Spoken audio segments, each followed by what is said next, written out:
Hello, welcome to our presentation on Ma and Hommel's study titled Body Ownership for Actively Operated Non-corporeal Objects. My name is Sam, and in part one of this presentation I would like to discuss some important concepts which will hopefully make the title of the paper a bit clearer. I'd like to talk about some previous research, and I will outline the main research question. In part 2, Pavel will guide you through the method and results, and in part 3, Miles will be talking about some limitations to this research, as well as some potential applications, and we'll finish with some questions. But I'd like to start with a demonstration of the rubber hand illusion. As you can see here, Pavel is stroking two hands at the same time, and when he hits the rubber hand, we get a really nice reaction from Miles. So the rubber hand illusion is a really good demonstration of the concept of body ownership, which refers to a sense of belonging. So if you were to ask this kid the extent to which his thumb feels like a part of his body, his rating would be high. This could be contrasted with the concept of agency, which is more about a sense of control. So if you were to ask Robocop the extent to which he feels able to control his limbs, his rating of agency would probably be low, given that he seems to be struggling to move. Could there be a connection between the two concepts? Well, research seems to show that body ownership is strengthened by agency. So if you could move the rubber hand or actively operate it, it would feel more like it was your own hand. Objects can be corporeal or non-corporeal. So corporeal objects are of the body, so they can look like the body or be a part of the body, whereas non-corporeal objects are not of the body, for example a PlayStation controller or a balloon. So previous research has sought to find out what factors influence body ownership. Some researchers have asked whether skin colour matters. For example, Farmer and colleagues conducted the rubber hand study with white participants and found that changing the colour of the hand did not significantly reduce a sense of ownership. Others have asked whether size matters. So Pavani and Zambini varied the size of a virtual hand and found that when their hand was the same size or larger than a participant's hand, there was a significant sense of ownership.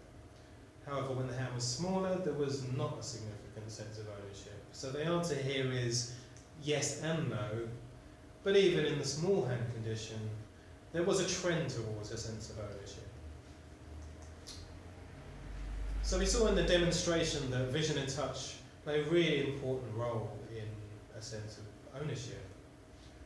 But what about proprioception, the sense we have over the movement and position of our body? Botvinnik and Cohen measured this by asking participants to judge the position of their left hand by pointing to it with their right hand underneath the table. The more participants experience the rubber hand illusion over the period of 30 minutes, the more likely they were to point to the rubber hand rather than their actual hand. So the answer to this question is yes. Proprioception does matter. The really important question, though, when it comes to body ownership is whether synchrony matters. And the answer here is a resounding yes. Pretty much every study on ownership affirms this, but I'll talk about this study by Armin and Ramachandran, who measured ownership using the rubber hand illusion. So the bars here represent the intensity, ratings of intensity of the illusion, whereas the black spots represent skin conductance response.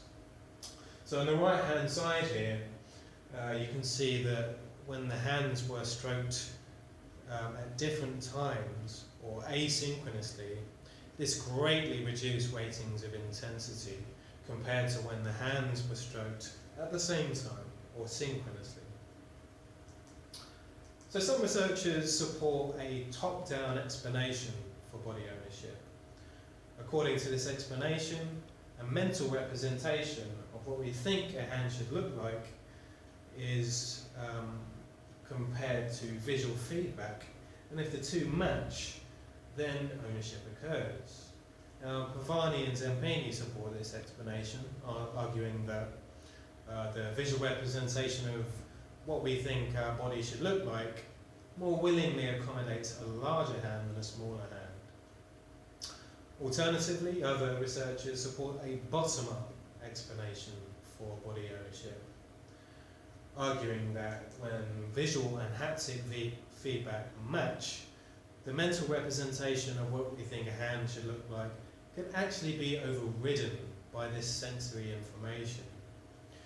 And we see this in the Farmer and colleagues study, where white participants with a racial bias were still more likely to experience a sense of ownership when the hand was a different colour to their own than to not experience a sense of ownership at all.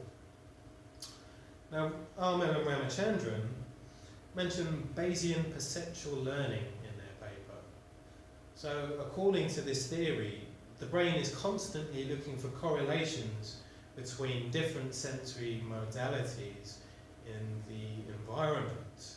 And in the case of the rubber hand illusion, visual and haptic feedback occur together with such frequency that they're bound together, and this can have the effect of overriding the top-down influence of the prior experience that we have that tells us that the rubber hand is not our own and it doesn't belong to our body. So, according to Ma and Hommel, previous research has underestimated the effect of agency on body ownership, whilst overestimating the effect of top-down influences. In other words, body ownership is less about what you think and more about what you feel. So, in order to find support for this hypothesis, the central question that they're really asking in this paper is whether being able to control an object that doesn't look like a part of the body will lead to a sense of ownership. And it's questions like these that could potentially pave the way to more effective prosthetic design or create more immersive virtual reality environments. And Mars will be talking a bit more about that later, but for now I'd like to pass you over to Pavel for the second part of our presentation. And thank you for listening.